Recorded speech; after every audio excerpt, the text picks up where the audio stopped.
Hey guys, Dylan from Jingo Inc. Let's talk cover and concealment.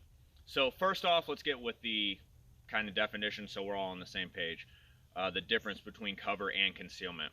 Cover is when you hide behind something and whatever you hide behind offers you ballistic resistance to oncoming, gunfire, rounds, all that kind of stuff. So concrete walls, concrete buildings, engine blocks of cars, even though that's not a very good tactic. Stuff like that that can completely eat the impact of a bullet that's incoming towards you. Concealment is hiding behind something that can't really offer you any ballistic stopping, anything like that in regards to an oncoming bullet, but conceals you to where you can hide from an attacker. Okay, you can hide, you can move, you can, kind of harass, you can kind of swindle your way around. There aren't many things in everyday life that are considered cover. There's not a lot of things that are going to eat even a handgun round, let alone a rifle round.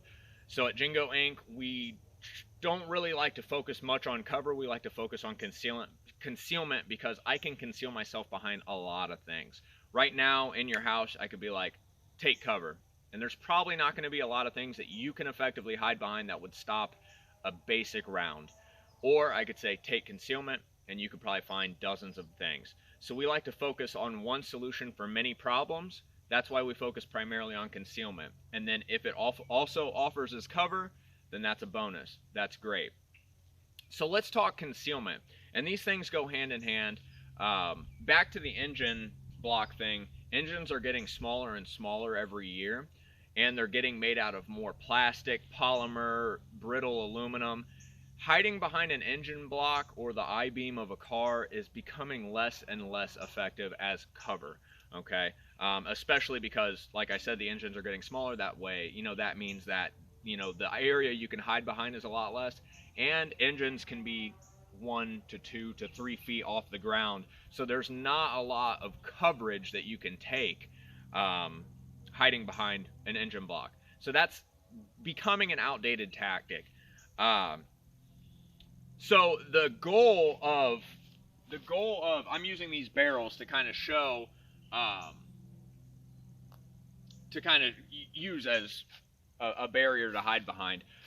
The goal for hiding behind something, for concealing yourself, for taking cover, is to make yourself as small of a target as possible. Okay, so when you do cut around that corner, you want to make the smallest sight picture for that person as possible, because obviously the smaller the target, the harder it is to hit, especially under stress. That attacker is going to be under stress as well.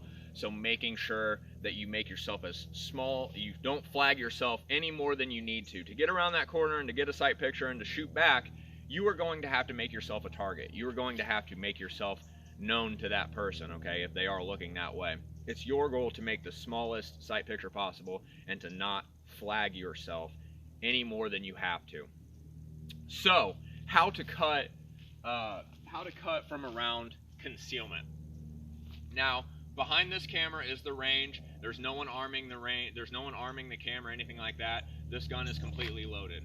I mean, unloaded. Okay, but it didn't really matter if it did, because I'm willing to destroy my phone for the sake of this video. So all the rules are being followed. Now, when you are cutting from the corner here, coming back away from your concealment helps you become a smaller target, and it also helps widen your radius of sight. Okay, obviously coming around like this, you could probably see this entire half of me is completely exposed. Okay, my leg, my arm, part of my chest, part of my face, a very small portion is actually concealed. So what you want to do, I'm going to kind of step out so you can see my body, is imagine this being the line. Your shoulder and your arm, your gun, and a small portion of your face are going to be exposed. Your legs should not, okay? The sides down here should not. So taking that wide stance, kicking my leg out like such, coming out like this, nice straight arm here, maybe have a slight bend just for shock absorption, but we're not coming out. We're coming straight out, nice and aligned to where this is the only thing that needs to be exposed. So I'm going to use that distance.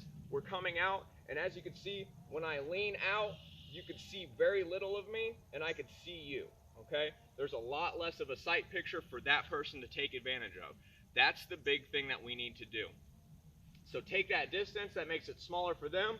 When you do come around, we're going to nudge our way out, and all of a sudden I can see you very, very slightly. Your eyes, my sights are on target. I can make that shot, and it's going to go right past this concealment and straight for you. So taking that distance, coming back, nice braced stance, coming out, bam.